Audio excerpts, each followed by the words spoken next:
Hello and welcome to my YouTube channel once again. Today we are going to do something that I haven't done in a long time, and that is to talk about calls to 911. If you want to leave. In this video, I compiled some cases. The last one, by the way, is a mystery. The last thing known is that call I'm going to show you.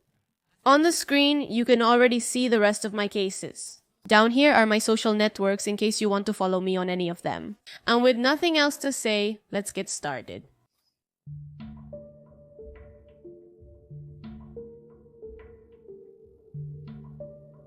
On the 30th of May 2009, almost at 4 in the morning, the 911 switchboard in Glendale, Arizona, in the United States, received a call that is chilling to say the least.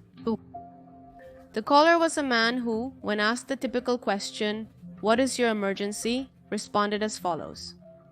"I just killed my family with a knife. All of them, all three." 911, what is your emergency? "I just killed my family." I'm serious. Hurry. I'm scared. Are you sure they're not breathing? My son was... Where is your wife? They're all in the kitchen. Are you sure you did this and you're not dreaming? No, I'm sure. I'm not dreaming. Get someone here quickly. Do you have some blood on your hands? Yes, I'm covered. Just got off work? No, I got out at 9 o'clock at night and got home, but I couldn't sleep. I haven't been sleeping. Why is your family awake at this hour of the morning? I scared them. I was screaming at the top of my lungs, and I killed them. I don't even know why I did it. I don't have a valid reason. Michael, I hope you're just dreaming this. Oh my God, this is a dream. I hope, my God, this is a dream. Can you go over there? No. I can't. I can't look at what I've done. Well, you have to. You have to face reality. You have to go and help him. Listen to me. The thing I need to do now is go to the front door, and I need you to step outside. Raise your hands and remain on the line with me. While the statement itself was already alarming, according to the training given to the 911 operator, she should have inquired a bit more into the call.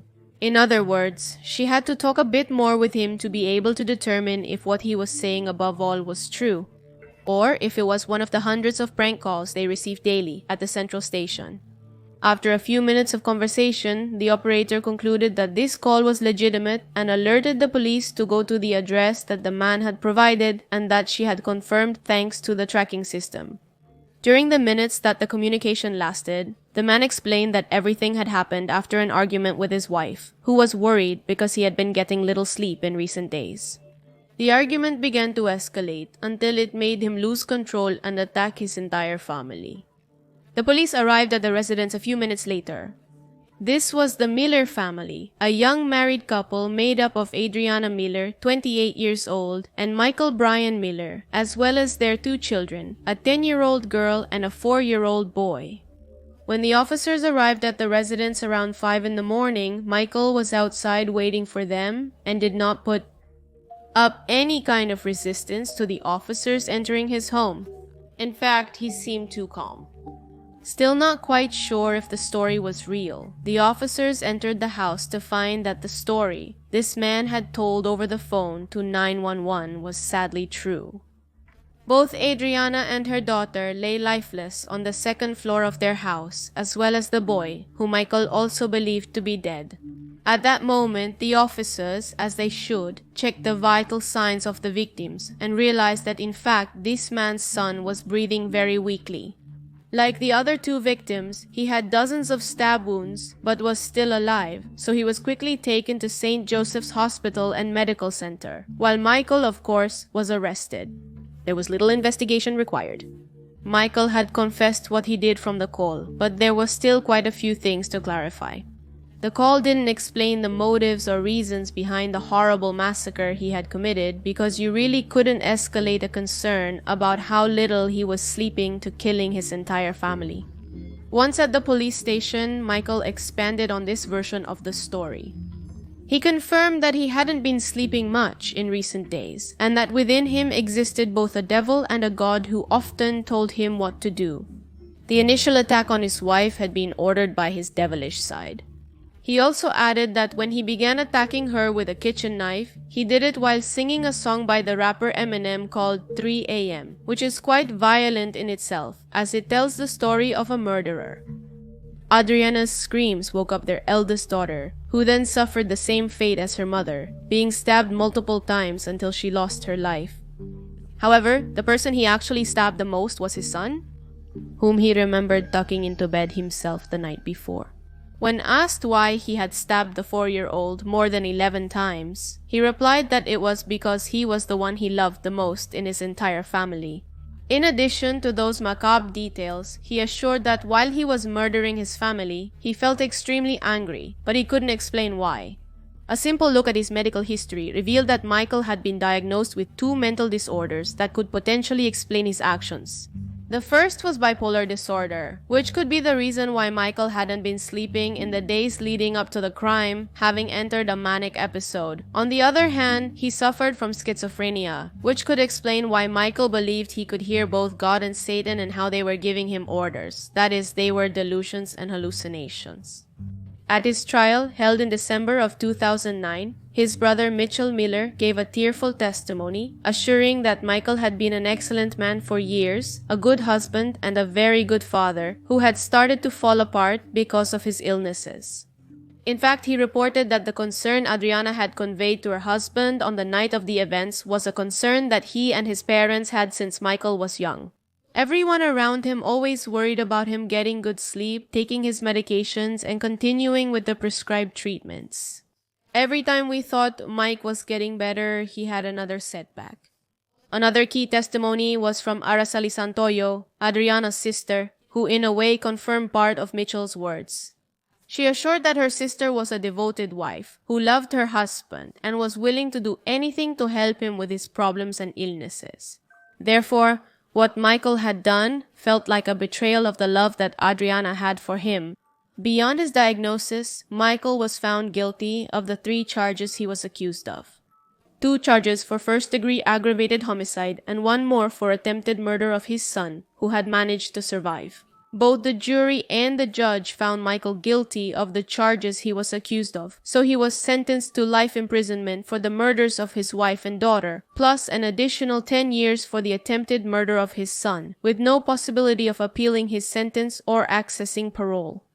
Since he was convicted 15 years ago, the truth is that there has been no news of him.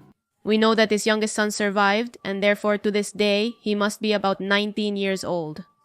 Beyond that, we assume that Michael continues to serve his sentence in Glendale prison without major incidents.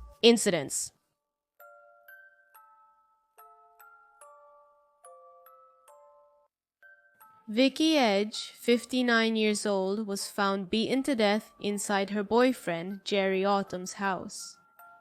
Vicky's family had asked the police to do a welfare check because they hadn't heard from her. The neighbors had seen her boyfriend walking out of the house but without Vicky. Vicky Edge, owner of the Edge of Paradise Day Spa. That day, the 7th of August, 2020, she had several clients, but she didn't attend to any of them. She didn't even notify that she would be absent, and it had already been 2 whole days without communicating with absolutely anyone. It's worth mentioning that, as in many of these cases, this was not her normal behavior. Vicky didn't usually cancel, or rather, she didn't even notify when she did cancel. Because of all this, people close to her decided to try and go look for her. At her boyfriend, Jerry's house, where she used to be. Nobody talked to her yesterday or today. She's not responding to calls or texts. She's been silent. It's been radio silence for nearly 2 days. She's at her boyfriend's house. She's here visiting her boyfriend. I believe she's been here for the last couple of days. Her car is here. Her dog is inside barking. The neighbor here said They just saw the man out on the road walking about trying to... But once they got to the place, they only found her dog barking and the woman's car in the driveway without the license plate. And even though the neighbors saw Jerry, nobody answered the house door when they knocked desperately. That is, the man went out to walk his girlfriend's dog, went into the house, didn't answer, also didn't answer calls, messages, nothing. The mystery of what happened to Vicky was solved as soon as the police arrived at the entrance of that house. He couldn't refuse to open the door for them. The man answered the door, and before letting them in, he gave them a warning. She's inside, but I need to tell you something first. Vicky had been dead for 2 days. Jerry didn't resist arrest, but he also didn't talk much because he knew it was better to do it with a lawyer by his side. When the officers walked in, there was Vicky on the floor next to the living room couch, dead. Jerry and Vicky met through a dating app. Vicky used apps to meet people all the time. She hoped to find someone ideal to share her life with, and she wasn't going to give up. So, after coming across men with whom she was not compatible, she came across Jerry, who was 61 years old. After a few outings, both seemed to take the relationship seriously and hoped to spend much more time together. Vicky, for her part, was in love and more than anything very excited about the future with this man, despite the warnings from her friends who insisted that the relationship was moving too fast. You have to understand that Vicky was a very positive person, a part of the community who was always active for others, donated to charity, and helped in women's shelters. She cared so much about other people that she even hoped to donate her kidney to a stranger.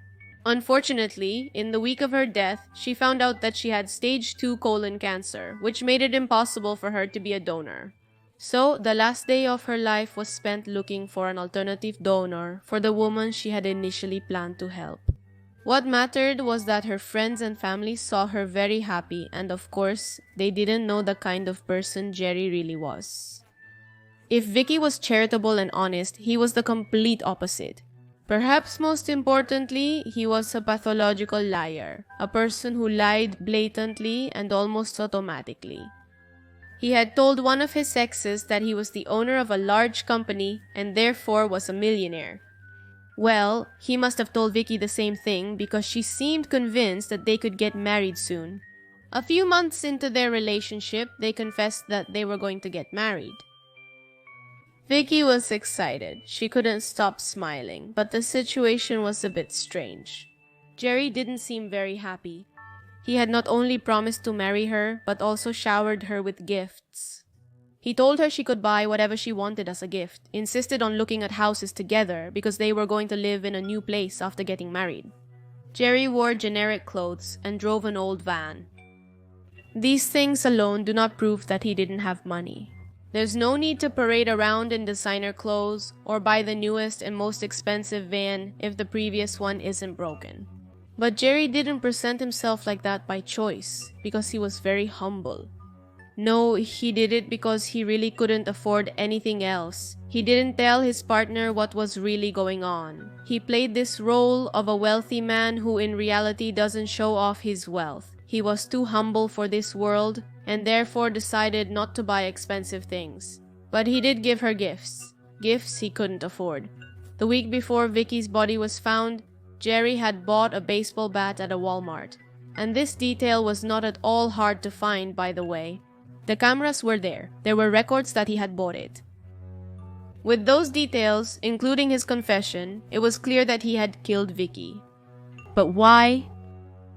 That day when Vicky died, they were at her house and he told her he had a surprise.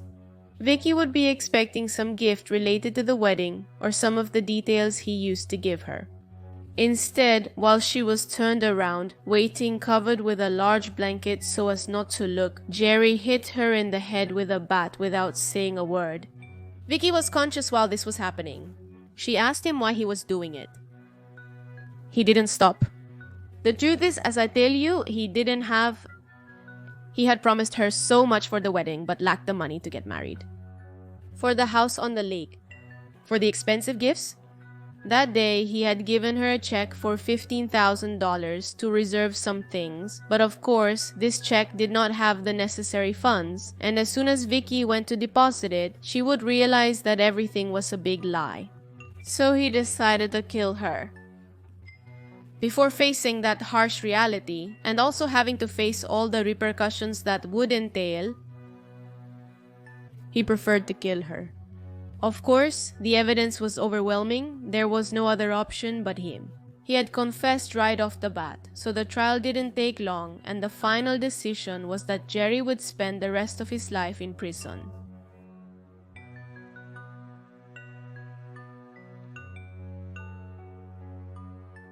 The emergency number in Chile received a call that at first seemed wrong. A woman wanted a pizza. Hello, I would like something to eat. Ma'am, you're calling the 133 of the Carabineros. Yes, and my address is with those softies. Are you suffering any aggression? Dawn Sector. Are you suffering any aggression? Yes. They clearly asked 22-year-old Yvette Neckel if she knew she wasn't communicating with a pizzeria, and she responded yes. Understanding that it wasn't a mistake, but a coded message for her to be rescued from a dangerous situation, a patrol was sent to her home. Once they arrived at the residence, Yvette's boyfriend was surprised when he found out that it wasn't the delivery person at the door, but the police. They quickly removed the woman from the place, and she was able to tell them that her partner had hit her 3 times in the head, so she feared for her life. He got upset, pushed me onto the bed, and started hitting me with his fists and tried to strangle me. I started pushing him with my hands, and he broke my little finger.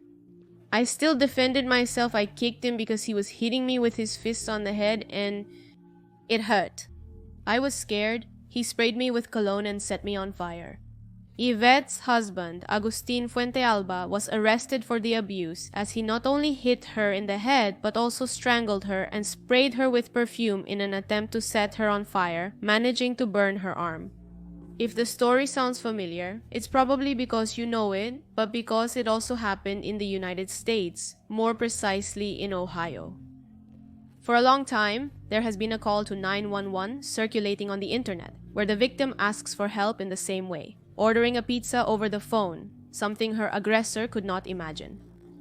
I would like to order a Pizza? You called 911 to order a pizza? Yeah, apartment. This is the wrong number to call for a pizza. No. You're not. I'm getting you now. Is The other guy still there? Yeah, I need a large pizza. All right, how about medical? Do you need a medical? What, pepperoni? Turn your sirens off before you get there. Caller ordered a pizza and agreed with Everything I said the domestic violence was occurring. This case was widely parodied and also referenced on social media. Perhaps you've heard some reinterpretation. Simon Ray Lopez was arrested after a woman called ordering pizza and answering all the questions related to an emergency that the operator asked her. In fact, the person who made this call was the daughter of the victim of violence, who was 57 years old at the time and lived with Simon Lopez. This call is the one that initially went viral and caused a bit of controversy. On one hand, there are people who do not want this technique for asking for help to be known precisely because an aggressor could realize what is happening and the situation would escalate quickly. On the other hand, there are people taking this as something normal, as something that should be done in case of having someone else in the room and not wanting to attract attention. In the case of the Los Angeles police, they decided to talk about this to avoid confusion. They clarified that it is easier to simply contact the emergency service through a text message than to create a coded conversation about pizza, Chinese food, or other topics people have devised. The important thing they highlighted is that one must speak clearly so that the other person understands what is happening and understands that there is an emergency situation.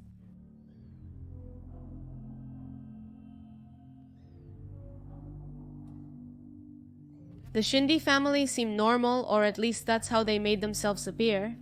A Christian couple of 47 and 46 years old living in Georgia, United States. Krista and Tyler were adoptive parents. They had started providing a home for children in the system 10 years ago, which of course made them look even better as charitable and humble people. They had 3 biological children and 5 adopted ones. In May of 2023, a woman found a child on the street. He had passed by her house, so she went to see if he was okay because he seemed a bit lost. The boy told her not to tell his parents and not to return him to his home. She didn't know who his parents were, but she called 911 to report what was happening. And this uncovered years of abuse. I just had a child walk past my house alone, a small child, and we went out to see if everything was okay. And he's asking us not to tell his parents, but he's asking to please not take him home. The boy was 10 years old, but weighed only 16 kilos. Obviously, it depends on various factors, but he should have been at least 25 kilos to give you an idea. When they found him, he said he was going to buy something to eat. He was clearly malnourished, so they took him straight to the hospital. When the police found out the identity of the parents, they went to the house immediately. This child had been locked in his room, left alone, without access to electricity, food, clothing, or any social interaction. He also had no running water, no windows to look outside, or even toilet paper. Basically, he was alone in a room for an indefinite period of time. The parents had their children homeschooled, so there was no reason for him to show up at a school and for someone to notice that one of them was unwell. The other siblings didn't seem to be injured, but the eldest 20-year-old brother Ethan was arrested along with his parents. The parents' charges include attempted murder as well as first-degree child cruelty for causing excessive physical and mental pain to their son by intentionally withholding food from him for an extended period of time. Everything they did to this 10-year-old child required medical attention. On June 6th, Ethan was booked into the Spalding County Detention Center on 2 charges of aggravated assault in connection with the same abuse case involving his 10-year-old stepbrother. The case orders allege that he attacked his autistic brother by hitting him in the body, head, and face. The arrest warrants stated that these attacks were happening on a regular basis. It was later also discovered that he had strangled him. This family was not given bail, as there was a high probability that they would try to escape. And there hasn't been much news since then, as the case was discovered in 2023. But without a doubt, that call to 911 changed this family's life forever.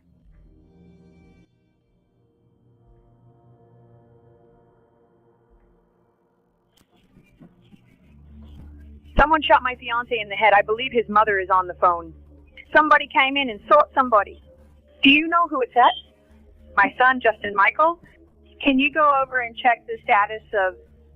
He's dead. I saw a dark figure with an infrared light come into my bedroom.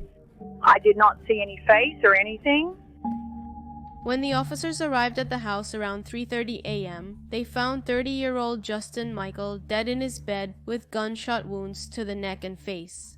In total, he had been shot 4 times. He was sleeping next to his fiancée when he was executed. The investigations happened quickly. There were many questions. Was it a failed robbery, a vendetta? Why hadn't the woman also been attacked? To make matters worse, that night, Mary Michael, Justin's mother, was sleeping in another room in the same house.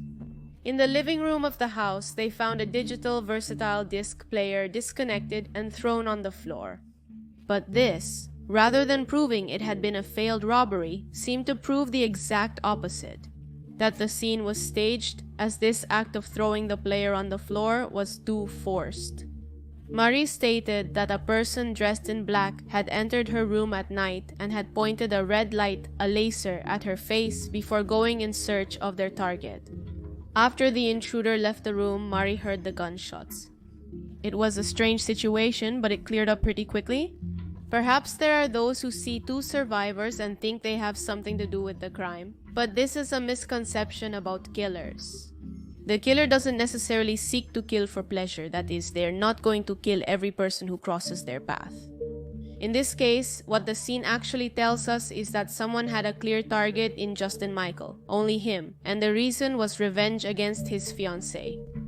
While the officers were collecting testimonies, Angie, the fiancée, told them that in 2013, before she met Michael, she had dated a man named David Moffat. This only lasted 3 months, but it seems that was enough for David to become obsessed. David Moffat had been sending terrible messages to Angie after they broke up, but none of it seemed threatening to her. Then, at 4 a.m., an officer named Boone, who at that time was actually not working, saw a crashed Ford Taurus Limited on the road near where the crime had been. The driver identified himself as David Moffat. A search the next day at the accident site turned up 2 magazines with ammunition that matched the brand of shell casings found at Justin's crime scene. as well as a pair of earmuffs and a receipt containing the name of Andrew Wegner, another ex-boyfriend whom Angie had dated shortly before her fleeting relationship with David began.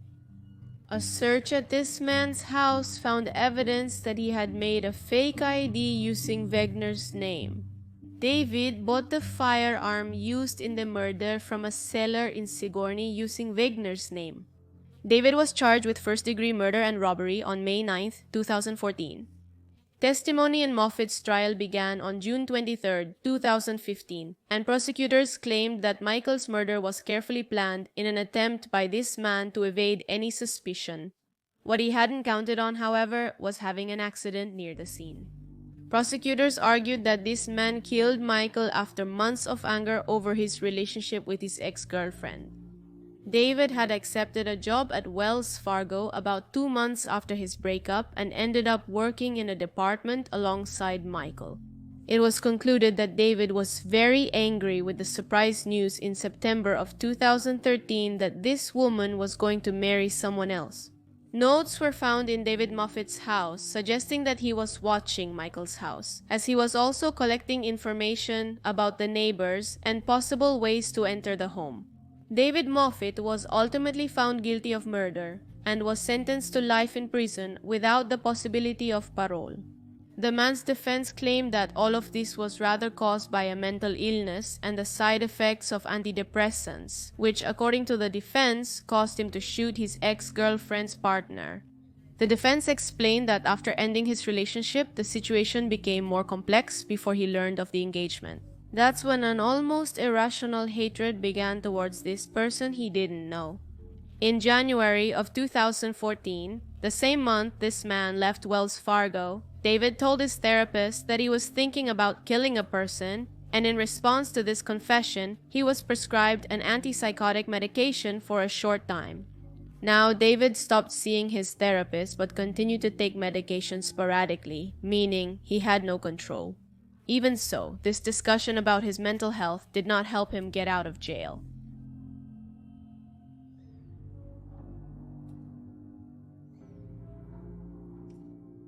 On June 18, 1982, 20-year-old Kelly Bergdau disappeared while working at the Imperial Service Station in Harrisonburg around 2:30 in the morning.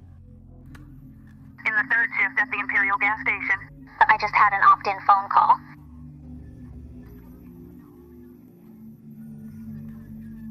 Improperly, but I kind of ignored him. I think it was that guy. They just drive through the parking lot a few seconds before I got the call. The Berg family lived in Harrisonburg, Virginia. The parents, Fred and Rachel, raised 3 daughters, a son, and a foster son there together. For her part, Kelly, at 15 years old, in 1977, married a man named Dale Dove after becoming pregnant, so they decided to move in together. Nevertheless, the Dove family's house was only 20 minutes away from the Kellys' house, which was ideal since the family was very close-knit and in constant contact. Kelly's daughter, Dale Tammy, was born in December of 1977. Clearly, Kelly's life from that point on was not easy, but with effort, she finished high school and decided to enroll in the local community college. Someday, she would give her daughter a better life. That was the plan.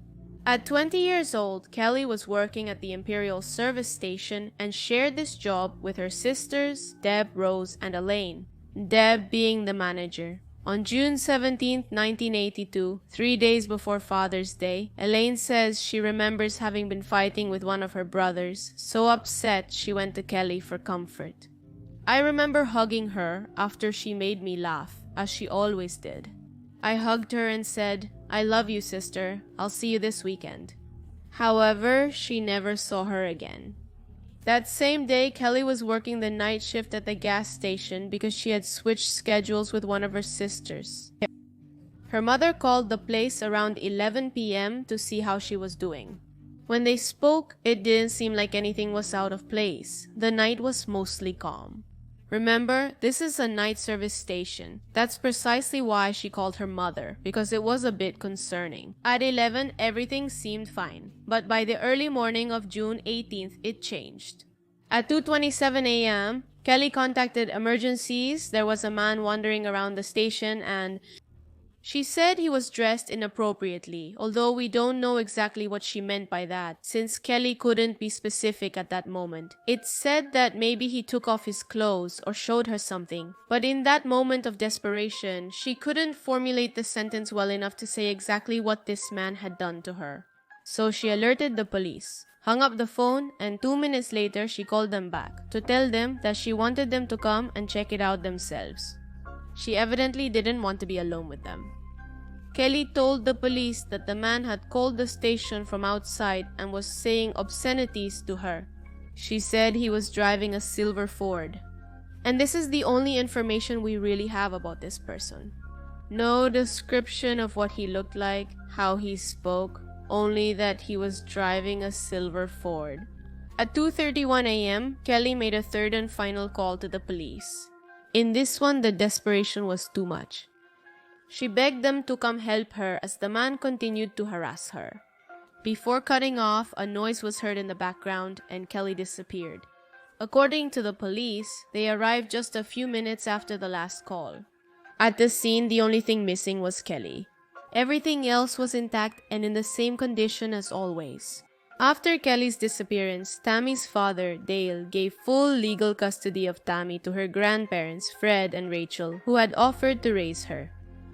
Tammy was 5 years old when her mother disappeared. She now has 2 kids of her own. It's been 40 years since Kelly disappeared, and those calls were the last anyone heard from her. In this case, there were several suspects, although none too important to the police. The only hope they have is that with the new deoxyribonucleic acid technology, they can find the culprit, but the calls haven't been much help in identifying important information. And that's where we'll end today's video.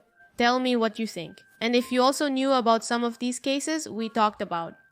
There are some of these stories that are quite short, that you can't add too many details to, but then there are other cases of which, if you want, I can make a longer video for each one. For case recommendations, in case you want to send me a link, a document, something much longer than what can be a YouTube comment, down below in the description of all my videos is my email in case you want to send all that there. That said, here are the Patreons and channel members.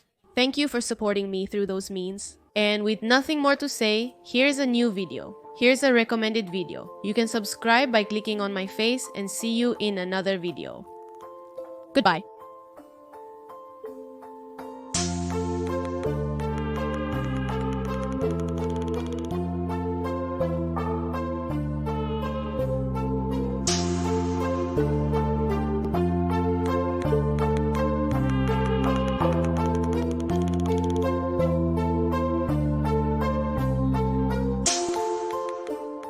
Thank you.